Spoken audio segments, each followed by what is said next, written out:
नमस्कार दोस्तों, स्वागत है आप सभी का गुरुजी स्टडी प्लान यूट्यूब चैनल पर। सभी को निःशुल्क शिक्षा और एक समान शिक्षा, यही हमारा ध्येय है और इसी के लिए काम करता है गुरुजी स्टडी प्लान यूट्यूब प्लेटफॉर्म। और आज की इस वीडियो द्वारा हम स्टार्ट करने जा रहे हैं बिल्कुल नई सीरीज सामान्य हिंदी की। इसमें सभी एग्जाम में आने वाली हिंदी, जितने भी एग्जाम जिनमें सामान्य हिंदी के क्वेश्चन पूछे जाते हैं, उनसे संबंधित सभी चैप्टर इस सीरीज में कंप्लीट कराए जाएंगे। आज की पहली वीडियो रहने वाली है जिसमें हिंदी वर्णमाला के बहुत ही डीप स्टडी कराई जाएगी, जिसमें शून्य से लेकर शिखर तक के सभी क्वेश्चन इसमें कवर किए जाएंगे। और मैं गारंटी देता हूं दोस्तों, इस वीडियो को देखने के बाद, बल्कि ये कहें कि इस सीरीज के सारे लेक्चर देखने के बाद आपको हिंदी पर इतनी अच्छी कमांड हो जाएगी कि आप कोई भी एग्जाम जिसमें हिंदी पूछी जाती हो, आप उसका क्वेश्चन, सामान्य हिंदी और व्याकरण से संबंधित क्वेश्चन बहुत ही आसानी से हल कर ले जाएंगे और अपने मार्क्स बहुत ही आसानी से सिक्योर कर लेंगे और अपने सभी कंपटीटर को काफी पीछे छोड़ देंगे। तो इसी के साथ शुरू करते हैं आज की वीडियो। तो देखिए, आज की पहली वीडियो है हमारी हिंदी वर्णमाला की और इसका पहला चैप्टर हम लेकर आए आपके लिए हिंदी वर्णमाला। शुरुआती हिंदी की हिंदी वर्णमाला से होती है और इसी क्रम में हमारा ये आज का चैप्टर रहने वाला है। तो देख लेते हैं सबसे पहले वर्ण। देखिए, वर्णों को व्यवस्थित समूह को वर्णमाला कहते हैं। जो वर्ण होते हैं हिंदी के, उन वर्णों को यदि सुव्यवस्थित तरीके से रखा जाए, एक समूह में रखा जाए, तो उससे जो निर्माण होगा उसी को हम वर्णमाला कहेंगे। जिस प्रकार मोतियों को एक सीरीज में, एक समूह में सुव्यवस्थित करके रखा जाए तो एक बहुत ही सुंदर मोतियों की माला का निर्माण हो जाता है, उसी प्रकार हिंदी में वर्णों के सुव्यवस्थित क्रम को रखने पर एक वर्णमाला बनती है।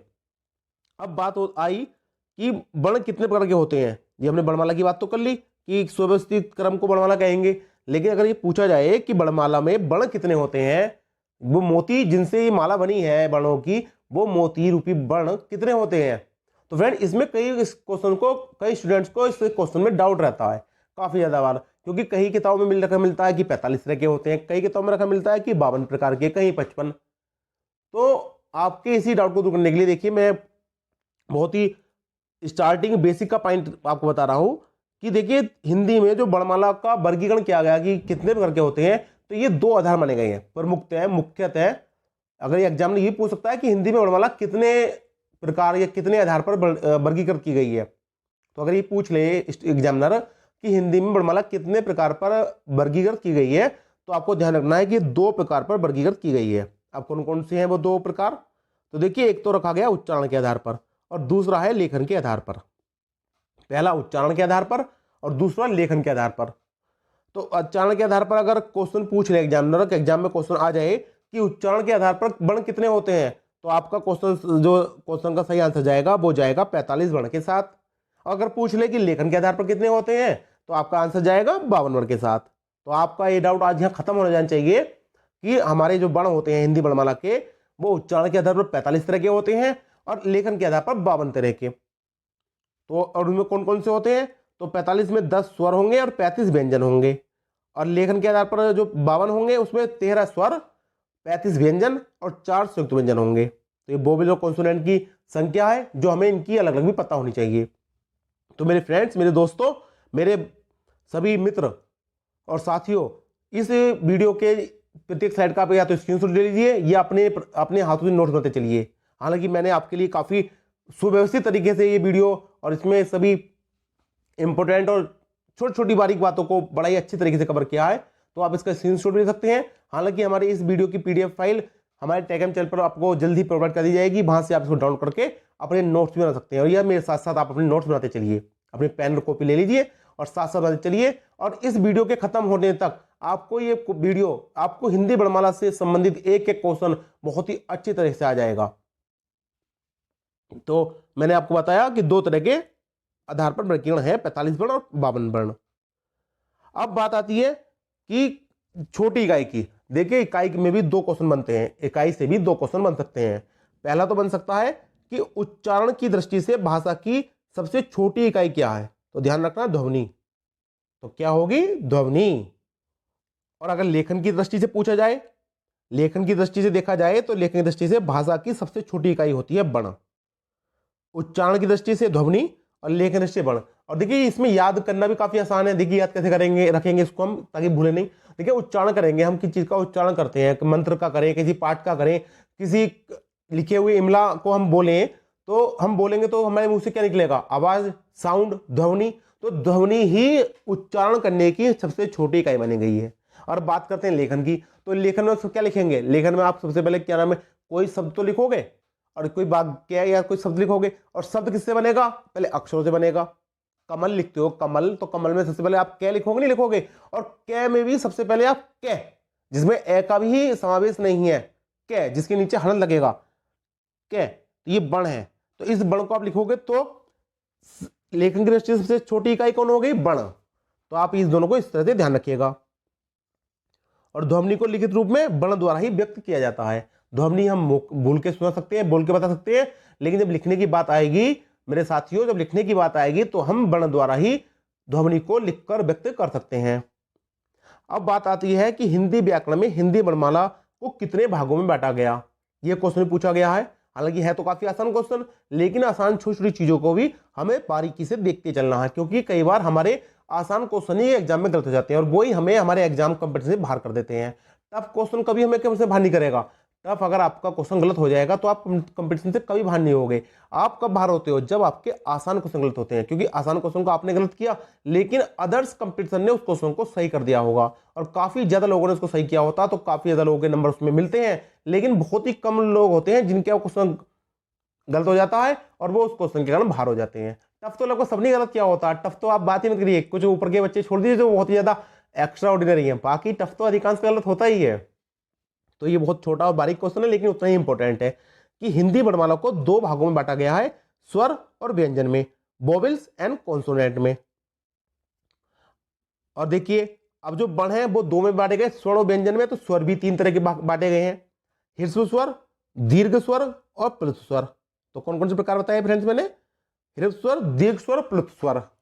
और व्यंजन की बात करें तो व्यंजन भी देखिए पांच भागों में है, स्पर्श व्यंजन, अंतस्थ व्यंजन, ऊष्म व्यंजन, संयुक्त व्यंजन, उत्क्षिप्त व्यंजन। तो ये पांचों प्रकार आपको ध्यान रखने हैं। और देखिए मैं अभी आगे आने वाली वीडियो के स्लाइड्स में आपको इनके डिटेल में भी बताऊंगा, तो आप फिलहाल तो इनके नाम ध्यान रखिएगा और डिटेल्स में अभी हम इनको आगे पढ़ेंगे।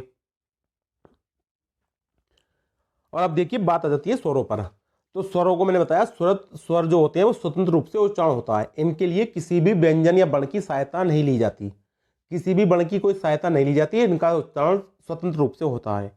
और ये मैंने आपको बताया 13 तरह के होते हैं, कुल 13 तरह के होते हैं, जिसमें से 10 आपके वो व्यंजन है जिनको आप आमतौर पर देखते हैं, लिखते हैं काफी ज्यादा, और 3 ऐसे हैं जो बात के हैं अंग, आहा और ऋरी, जिनका उपयोग हिंदी में सामान्यतः काफी कम किया जाता है। तो देखिए इनके क्या क्या कौन कौन से एक बार देख लेते हैं। ए, आ, ई, उ, ए, ओ, औ, आ, आहा और ऋरी। तो ये 13 तरह के टोटल स्वर हैं जो स्वतंत्र रूप से उच्चारित होते हैं। और ये स्वर भी 3 प्रकार के होते हैं, पीछे मैंने नाम बताया उनको आपको। पहले होते हैं ह्रस्व स्वर। तो ह्रस्व स्वर आपको ये ध्यान रखना है इसके बारे में कि इनके उच्चारण में बहुत ही कम समय लगता है, अर्थात इनको बहुत ही कम समय के लिए उच्चारित किया जाता है। जैसे ये होते हैं 4 प्रकार के, कौन कौन से हैं? ए, ई, उ, ऋ। तो इनको हम जब बोलेंगे तो काफी कम समय के लिए इनका उच्चारण किया जाएगा, ए, ई, उ, ऋ। तो ये 4 प्रकार के हैं टोटल, तो आपको ये ध्यान रखना है। अब बात करते हैं नंबर 2 दीर्घ स्वर की। तो जिन स्वरों के उच्चारण में ह्रस्व स्वर से लगभग दोगुना समय, जितना समय हमें ह्रस्व में लगता है उससे दुगुना समय लगे, तो वे हमारे दीर्घ स्वर कहलाते हैं। और ये 7 प्रकार के होते हैं। हमारे ह्रस्व स्वर 4 प्रकार के और दीर्घ स्वर हमारे 7 प्रकार के होते हैं। तो आपको दोनों ही अच्छे से ध्यान रखने हैं। ये होते कौन कौन से देखिए, इनका भी देख लेते हैं। आ, ई, उ, ए, ओ और औ। तो ये हमारे टोटल 7 प्रकार के हैं जो दीर्घ स्वर हैं। और अब बात आ जाती है प्लुत स्वर पर, जो कि स्वरों का तीसरा प्रकार है। तो प्लुत स्वर में ह्रस्व स्वर से लगभग तिगुना समय लगता है। जितना समय ह्रस्व में लगा उससे दुगुना दीर्घ लगा, और दीर्घ से भी 1 गुना ज्यादा ह्रस्व से तिगुना समय हमारे प्लुत में लगता है। तो प्लुत स्वर में, और देखिए आपने ये स्वर सुने भी होंगे, जैसे आपने केवल लिखा देखा होगा ओम, काफी लोगों ने लिखा होगा जो ओम का शुद्ध वर्तनी है वो ओम की ये है। देखिए आप ओ, 3 और मैं, 3 असल में हिंदी का 3 इकाई जो होते कहते हैं 3 नंबर्स, तो उसका ये हिंदी लिखी हुई है 3, और 3 का लिखने का अर्थ ये हो जाता है कि यहाँ पर प्लुत स्वर है। प्लुत स्वर का अर्थ मतलब ये हो जाएगा कि यहाँ पर इस शब्द को लंबा खींचा गया, यहाँ पर जो उच्चारण है वो उसका सामान्य से अधिक समय तक किया जा रहा है। किस प्रकार, देखिए अगर यहाँ 3 ना होता लिखा हुआ तो हम क्या करते इसको ओम, लेकिन जब यहाँ 3 लिख दिया गया, जब यहाँ इस शब्द में ओम में 3 लिखा गया तो इसका मतलब हो गया कि प्लुत स्वर है और इसमें सामान्य समय से दिया जाने वाला जो उच्चारण समय है उससे ज्यादा दिया जाएगा। तो इसको हम किस प्रकार ध्वनित करेंगे, ओम। तो इसमें हमने शब्द को लंबा खींचा, तो यही हमारा प्लुत स्वर है। तो आपको ये बहुत ही अच्छे से ध्यान याद हो गए होंगे, ध्यान आ गए होंगे, समझ में आ गए होंगे कि स्वर 3 प्रकार के बताए मैंने, ह्रस्व स्वर, दीर्घ स्वर, प्लुत स्वर। और तीनों ही कि मैंने कौन कितने 4 प्रकार, 7 प्रकार और एक ही प्लुत स्वर है। तो आपको ये अच्छे से याद रखने हैं। देखिए एक नोट पॉइंट भी आप इसको जो नोट किएगा, किसी को बुलाने या पुकारने में भी इसी स्वर का प्रयोग होता है। अगर क्वेश्चन एग्जामिनर इस तरह से पूछ सकता है कि किसी को बुलाने या पुकारने में किस स्वर का प्रयोग किया जाता है, तो आप ध्यान रखिएगा प्लुत स्वर का प्रयोग किसी को बुलाने या पुकारने में किया जाता है। जैसे हम किसी को आवाज लगाएंगे, तो हमने किसी को आवाज लगाई, जैसे कोई दूर खड़ा हो व्यक्ति और उसको हम आवाज लगाएं तो किस तरह आवाज लगाओगे उसको आप, तो उसका नाम मान लीजिए उसका राम है, तो आप ऐसा तो कहोगे नहीं राम, आप कैसे कहोगे राम। तो आप इस तरह से बोलोगे तो आपने इस स्वर को लंबा खींचा ना, तो ये लंबा खींचना ही इसका प्लुत स्वर का उदाहरण ही बन जाएगा। अब देखिए फ्रेंड, बात होती है व्यंजन की। अब व्यंजन देख लेते हैं। तो व्यंजनों को मैंने बताया कि स्वरों की सहायता से बोले जाने वाले वर्ण व्यंजन कहलाते हैं। स्वर बिना किसी व्यंजन की सहायता से बोले जाएंगे और वर्ण व्यंजनों की सहायता से बोले जाएंगे।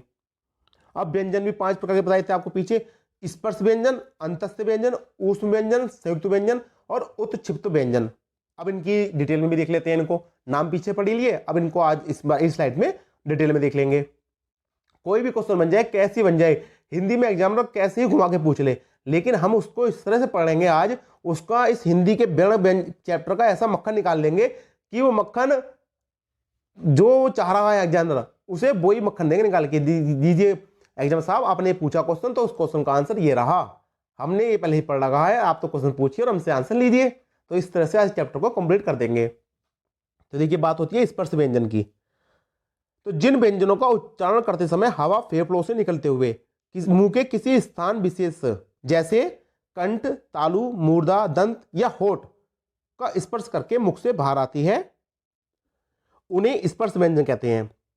तो जैसा इसका नाम है स्पर्श, उसी प्रकार में जो ध्वनि हमारी जो वायु है वो फेफड़ों से निकलेगी जब हम बोलेंगे, और वो किसी न किसी हमारे कंठ को, तालु को, मूर्धा या दंत या ओठ किसी न किसी का स्पर्श करेगी और साथ ही जीभ भी स्पर्श करेगी। उसी प्रकार इनका नाम स्पर्श व्यंजन रखा गया है।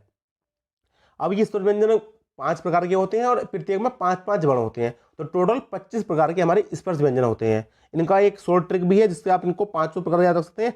कच टतप, देखिए कितना आसानी से याद करिए, कच टतप, कच टतप। इसकी स्क्रीन है, कैसे कैबर्ग आएगा, चैसे चैबर्ग और टै से टैबर्ग, तैबर्ग और पै से पैबर्ग। तो ये 5 वर्ग याद करने की शॉर्ट ट्रिक है, कचट तप। अब कै में देखिए, कै खे गै घे अणे, चै छे जै झे उवे, टैठ है डैड है अणे, तैथ है दह दह ने और पैफ है बह बह मैं। तो ये 5 ही प्रकार में 5-5 वर्ण हैं। इनका हमने कै, चै, टै, तै, पै इन वर्गों में इनको विभाजित कर रखा है।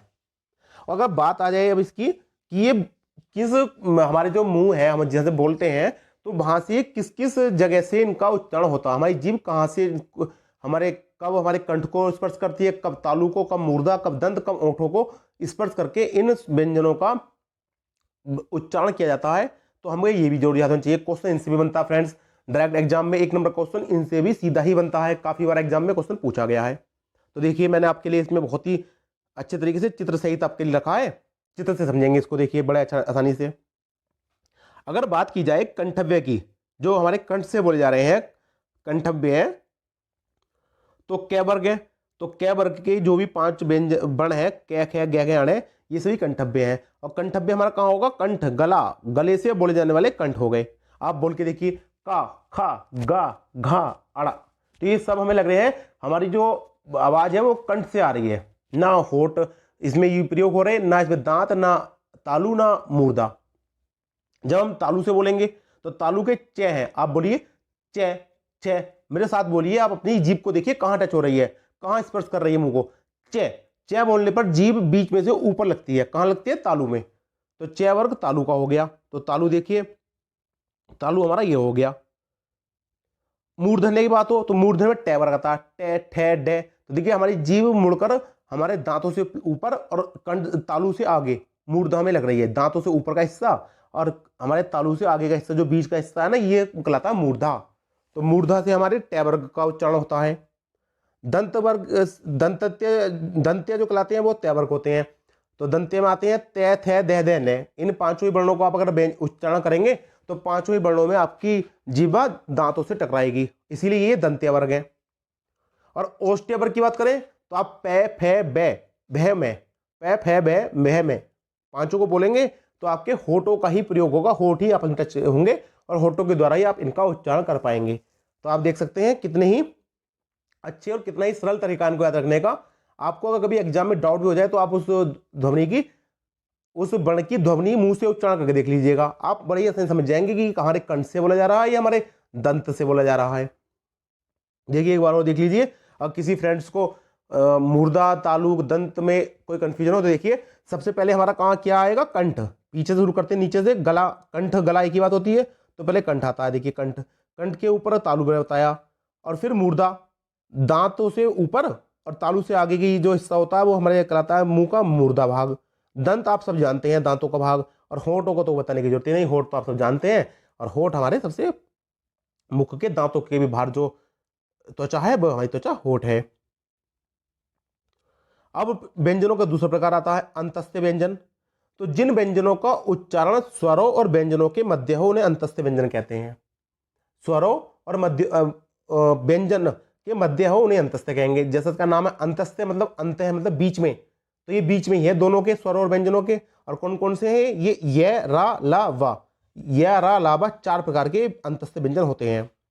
अब देखिए इसमें बहुत ही इंपॉर्टेंट बात, बहुत ही नोट करने वाली, काफी आईएमपी है, इसको नोट डाउन कीजिएगा साथ साथ। अभी इससे क्वेश्चन बना है, कई कई बार क्वेश्चन बना है एग्जामिनर के लिए, काफी इंपॉर्टेंट और काफी पसंदीदा ये पॉइंट है जिससे वो क्वेश्चन जरूर बनाता है एग्जाम में, कि अर्धस्वर कौन से हैं। हिंदी वर्णमाला में व्यंजन में कौन से 2 व्यंजन अर्धस्वर हैं। तो ध्यान रखिएगा, ये और वे, ये और वे, ये दोनों ही अर्धस्वर हैं। तो आप जरूर ध्यान रखिएगा कि ये दोनों ही एक ऐसे 2 व्यंजन हैं हिंदी वर्णमाला के जो अर्धस्वर कहलाते हैं। और अगर लुंठित की बात की जाए, लुंठित व्यंजन कौन सा है, तो हमारा रे लुंठित व्यंजन भी कहलाता है, क्योंकि इसमें जीभ तालु से लुढ़कते हुए स्पर्श करती है। आप बोलिए देखिए रे, तो रे में क्या होगा, हमारी जीभ आगे से मुड़ेगी, मुड़ते हुए तालु से लुढ़कते हुए स्पर्श करती है। और ले पार्श्विक व्यंजन, जिसमें हवा जीवा के पार्श्व यानी बगल से निकल जाए, निकट से निकल जाए। तो ले बोलते हुए जब जीवा हमारी हवा जीभ के पास से निकलती है, गुजरती है, तो पास होती है, इसी कारण ले को पार्श्विक व्यंजन भी कहा जाता है। काफी इंपोर्टेंट पॉइंट है, तीनों ही आप नोट डाउन कर लीजिएगा और वेरी वेरी आईएमपी लिख लीजिएगा, इस पर क्वेश्चन जरूर बनेगा इसका एग्जाम में आपके। अब बात की जाती है तीसरी ऊष्म व्यंजन की। देखिए फ्रेंड, हमारी वीडियो काफी थोड़ी लंबी जरूर रहेगी, क्योंकि हम पूरी डिटेल से और काफी फैक्ट वाइज जो भी इंपोर्टेंट पॉइंट है उनको लेते हुए बना रहे हैं, थोड़ी लंबी रहेगी। लेकिन वीडियो लंबी बेशक हो, आप सामान्य वीडियो देखेंगे तो वो 10 से 15 मिनट की होगी, हमारी 20 मिनट की वीडियो रह सकती है। लेकिन 20 मिनट की वीडियो आप एक बार देख लीजिएगा बिना स्किप किए हुए, तो आपको वो 10-10 मिनट वाली वीडियो 4-5 भी मत देखिएगा, उनको आप बिल्कुल मत देखिएगा। लेकिन एक बार हमें वीडियो देख लीजिएगा तो आपको उनकी कोई जरूरत ही नहीं पड़ेगी, आपको इतना अच्छा तरीके से और डिटेल में समझा दिया जाएगा। और फ्रेंड, जो हमारे चैनल पर पहली बार हो और अभी तक हमारे चैनल को सब्सक्राइब नहीं किया हो, तो वो सभी साथियों से रिक्वेस्ट है कि हमारे चैनल को जरूर सब्सक्राइब करें तथा वीडियो को शेयर और आप लाइक भी जरूर करें। तो आते हैं वापस अपने टॉपिक पर, ऊष्म व्यंजन। तीसरा प्रकार व्यंजन का ऊष्म, जिन व्यंजनों का उच्चारण करते समय हवा मुंह में टकराकर ऊष्मा पैदा करे, तो ऐसे व्यंजन ऊष्म व्यंजन कहलाते हैं। जिन व्यंजनों को बोलेंगे तो मुंह से हमारे हवा मुंह से टकराएगी और एक ऊष्मा गर्मी घर्षण होगा, इसमें घर्षण होने से क्या होगा, एक ऊष्मा पैदा होगी और ऊष्मा का कारण ये व्यंजन ऊष्म व्यंजन कहलाए हैं। हिंदी में बहुत ही स्पष्ट रखा गया, हिंदी में जो जिस तरह से रखा गया है, जैसे ऊष्म पैदा है तो ऊष्म हो गए, अंतस्थ में वो बीच में है तो अंत्य में है तो अंत्य है, नाम उनका नाम रख दिया गया। स्पर्श में वो स्पर्श करते हैं कि कहीं कंठ को, कहीं तालु को, कहीं दंत को, कहीं ओष्ठ को, कहीं जीव मूर्धा को, तो वो स्पर्श व्यंजन रखे गए। जैसा जिसका काम उसका वैसा ही नाम हिंदी में रखा गया, बहुत ही स्पष्ट और बहुत ही सरल शब्दों में हिंदी में उसका नाम रखा गया है और बहुत ही आसान समझने में और याद करने में। और आप एक बार समझ जाइए, याद की जरूरत ही नहीं है, ये चीज समझने की है, समझ के रखिए, याद की जरूरत ही नहीं है, समझी चीज को याद नहीं रखा जाता, समझी चीज दिमाग में रहती है हर वक्त। तो जो ऊष्मा पैदा करेगी वो व्यंजन ऊष्म व्यंजन कहलाएंगे। और ये भी 4 प्रकार के होते हैं, नाम इनके देख लेते हैं, शा और सा शरीफा वाला, षटकोण वाला, शा और हा। तो ये 4 आपके ऊष्म व्यंजन होते हैं, और चारों में ही जीवा द्वारा टकराकर ऊष्मा पैदा होती है, और हवा से ऊष्मा व्यंजन, हवा से ऊष्मा पैदा होगी और ये ऊष्म व्यंजन कहलाएंगे। अब बात करते हैं संयुक्त व्यंजन की, चौथा प्रकार व्यंजन का। 2 अलग अलग व्यंजनों के योग से बने व्यंजनों को संयुक्त व्यंजन कहते हैं। अर्थात जब 2 अलग अलग व्यंजन हो, उनका संयोग हो जाए, वो संयुक्त हो जाए, एक साथ इकट्ठे हो जाए, तो उससे जो व्यंजन बनेगा वही संयुक्त व्यंजन कहलाएगा। और ये भी हिंदी में 4 प्रकार के होते हैं, छह, त्रय, ज्ञ और श्रय। 6 से देखिए अक्षर शब्द बनता है, त्रय से नक्षत्र, ज्ञ से ज्ञान और श्रय से श्रवण। बनते तो हालांकि और भी हैं, लेकिन आपको एग्जाम के लिए मैंने ये 4 शब्द भी लिख कर दिए ताकि आप इनसे इसको कनेक्ट कर सकें, रिलेट कर सकें। और 2 कौन कौन से संयुक्त व्यंजन है देखिए जिनसे ये बना है। तो 6 की बात की जाए तो क और छ, त्रय तय और रै से, ज्ञ जय और उय से, और श्रय श और रै से मिलकर बना है। जरूर ध्यान रखिएगा आप इसको भी। और अब व्यंजन के 5वें प्रकार की बात आती है उत्क्षिप्त व्यंजन की। तो देखिए इनके उच्चारण में जीभ पहले ऊपर उठकर मूर्धा का स्पर्श करेगी। जीभ सबसे पहले ऊपर उठकर क्या करती है, मूर्धा का स्पर्श करेगी, फिर झटके के साथ नीचे आ जाती है। तो इन व्यंजनों को उत्क्षिप्त, मतलब जिसने एकदम उठी और उठ के एकदम उच्च ऊंचाई को प्राप्त किया और एकदम नीचे जिम्पा पे जाके उत्क्षिप्त उठे और एकदम उसका क्षरण हो गया, उत्क्षिप्त व्यंजन। तो ये व्यंजन है ड़ और ढ। तो ये दोनों ही व्यंजन उत्क्षिप्त हैं। इनसे भी क्वेश्चन जोड़ बनता है, तो आप इसको भी साथ साथ नोट डाउन करते चलिएगा। अब फ्रेंड इसके बाद 2 और बड़े मेन टॉपिक हैं, ये इसको भी देखिएगा, एग्जाम में इनसे भी क्वेश्चन बनता है, अयोगवाह और अनुनासिक। तो मैंने ये दोनों भी इसमें कवर करे हैं, अयोगवाह और अनुनासिक को। तो देखिए अयोगवाह, इन दोनों अयोगवाह में क्या आते हैं, देखिए पहले देखिए अनुस्वार आता है कि, और एक ये आता है विसर्ग। दोनों ही अयोगवाह हैं। इन दोनों का जातीय योग ना तो स्वरों के साथ है और ना ही व्यंजनों के साथ। तो जातीय योग का मतलब क्या हुआ कि इनकी जाति ना तो ये स्वर कहलाते हैं और ना ही व्यंजन कहलाते हैं। तो इनका ना तो योग स्वरों के साथ है और ना ही व्यंजनों के साथ, इसलिए इन्हें अयोग, मतलब इनका किसी योग नहीं बनता, इसलिए इनका नाम अयोग रख दिया गया। कितना स्पष्ट है, कितने स्पष्ट बता रहा हूं मैं आपको। किताब में भी आपको ऐसा नहीं मिलेगा, आपको ये तो पता होगा अयोगवाह अनुस्वार विसर्ग होंगे, लेकिन क्यों होंगे, क्योंकि इनका ना तो योग स्वरों के साथ है ना ही व्यंजनों के साथ, इसलिए इनका रखा गया अयोग। और बहा क्यों कहा जाता है, इसके बावजूद भी ये वर्ण अर्थ का वहन करते हैं, अर्थात अर्थ रखते हैं अपने आप में। अगर आप इनका यूज करेंगे तो ये भी अपना एक अर्थ रखेंगे, अर्थ का वहन करेंगे, इसलिए इनको अयोग बहा कहा जाता है। जैसे अंगार, अंगार में जो एक के ऊपर अंकी बिंदी रखी हुई है ये ही अनुस्वार है, तो अंगार अपना अर्थ रखता है। जब किसी नहीं बोलेंगे तो आप क्या बोलेंगे, अगार, अगार कोई शब्द नहीं होगा। इसी प्रकार अंगूर, अंगूर में अंक की जो बिंदी है वो अनुस्वार है, अगर आप अंकी बिंदी ना बोले तो क्या शब्द रहेगा, अगूर। अगूर कोई शब्द थोड़ा हुआ, लेकिन अंगूर तो अंग करके जो आपने बोला है, तो ये अपने आप में अयोगवाह वर्ण का ही चमत्कार है कि इसने अपना अर्थ रखा है शब्द में। हालांकि ना ये स्वर है ना व्यंजन है, लेकिन अपना अर्थ का वहन किया, इसीलिए अयोगवाह ये कहलाए। ऐसे ही प्रातः, प्रातः में जो विसर्ग है वह भी अयोगवाह है। और एक आता है अनुनासिक, आपने कई बार देखा होगा अनुनासिक, इसका चिन्ह होता है चंद्रबिंदी की तरह, इसे चंद्रबिंदु भी कहते हैं। और ये जैसे आंख, गांव और सांप इत्यादि में आप देखते होंगे ऊपर तरफ चंद्रबिंदु लगाया जाता है, तो ये होता है। इसको अनुनासिक क्यों कहा जाता है, क्योंकि ये नाक और हमारे मुंह, नाक और मुंह दोनों से मिलकर बोला जाता है, तो इसीलिए इसको अनुनासिक कहा जाता है। तो फ्रेंड्स ये हमारे आज के हिंदी के व्यंजन के ऊपर डिटेल वीडियो हो गई, जिसमें हमने आपको हिंदी के जो वर्ण है उनमें स्वर और व्यंजन दोनों को ही काफी डिटेल समझाया, और दोनों की संख्या मैंने आपको बताई कि अगर उच्चारण की दृष्टि से की जाए तो 45 तरह के, और अगर लेखन की दृष्टि से 52 तरह के। अब तो हिंदी में कितने वर्ण हो गए, तो हिंदी में देखिए 13 तो मैंने आपको स्वर बता दिए, 13 तो इसमें आपको मैंने स्वर के नाम बता दिए, 13 हो गए। 13 के बाद आप आते हैं व्यंजन में, तो 25 तो आपके स्पर्श व्यंजन हो गए, जो 5 प्रकार के 5-5 व्यंजन बनाएंगे, 25। 4 आपके संयुक्त हो गए, और 4 ही आपके अंतस्थ हैं, और 4 ही ऊष्म हैं, और 2 उत्क्षिप्त हैं। आप टोटल कीजिएगा इनका 25 और 4 29, 4 33, 4 37, और 2 39, और 13 52। तो 52 कुल अगर पूछ ले कुल स्वर कुल व्यंजन वर्ण कितने हैं, तो कुल वर्ण हिंदी भाषा में 52 है। तो फ्रेंड्स ये हमारी आज की वीडियो रही वर्ण के ऊपर, काफ़ी डिटेल में मैंने समझाया और आशा करता हूँ कि आपको बड़ी अच्छे से समझ में आई होगी। अब बारी है इनके ऊपर बेस्ड क्वेश्चन आंसर की। मैंने इसके ऊपर काफ़ी इंपॉर्टेंट क्वेश्चन आंसर रखे हैं, इनको भी एक बार देख लेते हैं। इससे क्या होगा, हमारी तैयारी कितनी अच्छी हुई और हमें कितना समझ में आया उसके भी हमें अपने आप ही खुद ही आकलन हो जाएगा। तो देखिए पहला क्वेश्चन है, भाषा की सबसे छोटी इकाई है। तो देखिए भाषा की जो सबसे छोटी इकाई है वह है वर्ण। तो इसका ऑप्शन डी राइट हो जाएगा, भाषा की सबसे छोटी इकाई वर्ण है। अगर पूछ ले हिंदी वर्णमाला में अयोगवाह वर्ण कौन से हैं, तो मैंने अभी बताया अनुस्वार आहा, ये दोनों ही हिंदी में अयोगवाह कहलाते हैं।